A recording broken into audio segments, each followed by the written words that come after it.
ગામના સરપંચશ્રીનું કહેવું છે કે અહીંયા સરકાર હવે એમ કહે છે કે જો તમારું પશુધન નાશ પામ્યું હોય અને તમારે જે નુકસાન થયું હોય એની ભરપાઈ માટે તમે જે માગણી કરી રહ્યા છો તો એના માટે ડોક્યુમેન્ટ્સ લાવો।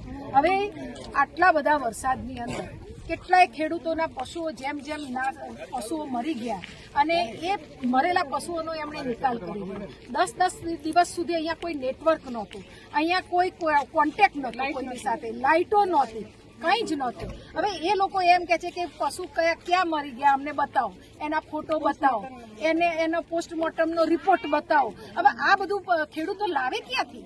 એટલે ડોક્ટર તમે ડોક્ટરના બોલાયા હોય તો ડોક્ટર જોડે તમારો ફોટો બતાવો, ડોક્ટરે આપેલી તમારું રિપોર્ટ બતાવો, ડોક્ટરે બનાવેલો કેસ પેપર બતાવો।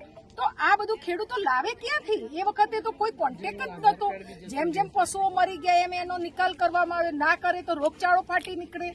તો સરકારને જો ખરેખર મદદ કરવી હોય તો મારે આ નઘરોર સરકારને મારે કહેવું છે કે તમે કરોડો, લાખો, અબજો રૂપિયા જે ઉદ્યોગપતિઓ લોન અને ગ્રાન્ટના નામે બેંકોનું કરી ગયા એમનો તમે કદી હિસાબ નથી માંગ્યો અને આ ગરીબ ખેડૂતોના પશુઓ માટે અને પશુના વળતર માટે તમે ફોટોગ્રાફ્સ માંગો છો, તમે ડોક્યુમેન્ટ્સ માંગો છો, તો તમને શરમ આવી જોઈએ। ખરેખર તમારે મદદ કરવી હોય તો કરો, ખાલી નાટકો ના કરો।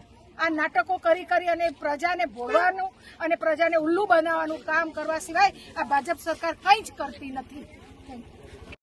પાણી એટલું બધું ભરાઈ ગયું છે પૂરગ્રસ્ત વિસ્તારોની અંદર, હજુ સુધી પાણીનો નિકાલ કરવામાં આવ્યો નથી। કેટલાક પરિવારો અત્યારે હાલ પણ પાણીમાં રહ્યા છે, એની ઘર વાખરી, ખાવા પીવાનું બધું જ પાણીમાં ડૂબી ગયું છે। ખૂબ આ લોકો ત્રાહિમામ થઈ ગયા છે, છતાં પણ આ તંત્ર એટલું બધું અઘોર છે કે એમણે હજુ સુધી આ નઘરોર તંત્રએ પાણીનો નિકાલ કરવાનું કામ પણ કર્યું નથી। તો જલ્દીમાં જલ્દી પાણીનો નિકાલ થાય, પશુધનને નુકસાન થયું છે એનું વળતર મળે, જે લોકોને આ ઘર વાખરી અને ઘરને નુકસાન થયું છે એને પણ ન્યાય મળે અને વળતર મળે એની માગણી કરવા માટે અહીંયા મહિલા કોંગ્રેસની 3 તાલુકાની બહેનો અહીંયા ઉપસ્થિત છે અને આપના દ્વારા અમે સરકારશ્રીને કહેવા માંગીએ છીએ કે અહીંયા વધુમાં વધુ વળતર ચૂકવવામાં આવે, બધાને ન્યાય આપવામાં આવે અને જલ્દીમાં જલ્દી એવી યોજનાઓ અહીંયા કરવામાં આવે કે આવનારા સમયમાં ફરી આવા વિસ્તારની અંદર પાણી ભરાય નહીં અને પાણીનો નિકાલ થાય। સાહેબશ્રી, અમારું બનાસકાંઠા પાટણ અમારા ગુજરાત પ્રદેશ મહિલા અધ્યક્ષ ગીતાબેન છે, જે અમદાવાદથી આવ્યા છે અને અત્યારે બનાસકાંઠા થરાદ જિલ્લો અને હું પાટણથી આવી છું। ત્રણેય જિલ્લા સાથે અમારા પ્રદેશ મહિલા અધ્યક્ષ સાથે અમે રજૂઆત અર્થે આવ્યા છીએ કે ત્રણેય જિલ્લાની અંદર હાલમાં વરસાદી પાણીનો બહુ જ ભરાવ થઈ રહ્યો છે। તંત્ર તરફથી કોઈ અમને સહાય મળી રહી નથી। સાથે સાથે આજે મહિલાઓ આવી છે, અમને કેસ્ટોલ હજુ સુધી મળ્યું નથી।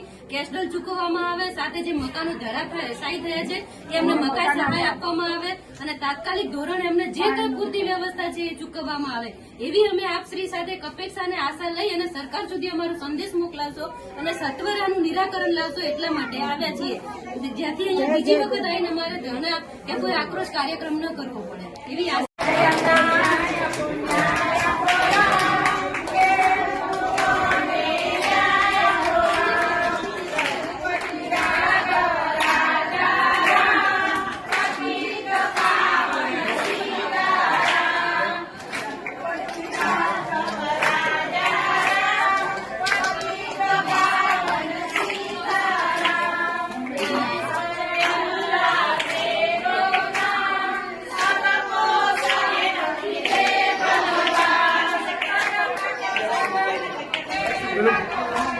वोट लेवा